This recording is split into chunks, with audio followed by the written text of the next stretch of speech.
Messi and Ronaldo on the same team. Surprising, right? Now imagine your job is to keep a track of their jersey numbers. Messi 10 and Ronaldo 7. But tomorrow you may need to update, remove, or check their numbers. That's exactly what a hash map does. This is a famous interview question from Google where you need to design a hash map without using any inbuilt function. So what is technically a hash map? A hash map stores key value pairs and it has few methods like put, by which we can add or update any key value pair, we can get the value assigned to that particular key, or remove, which altogether removes the key value pair from the map.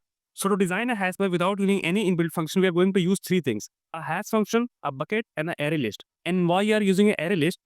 Suppose that if we used one giant array like a hash set, it would waste a lot of memory. Instead, we use small buckets.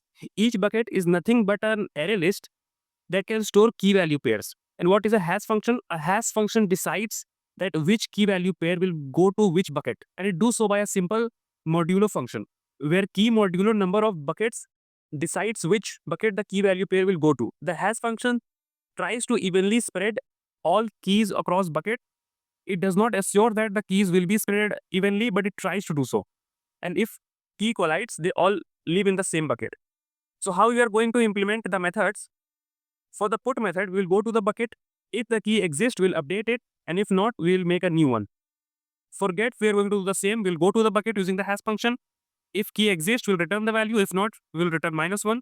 And for remove, we'll do the same. We'll go to the bucket. If key exists, we will remove it. So overall, our hash map works like bucket handle collisions. Hash map decides where data goes, and array list stores multiple key value pairs per bucket. And that's how you design a hash map: simple, fast, and reliable. And the code of this in Java, C++, Python will be on your screen. And I'm going to see you in the next one.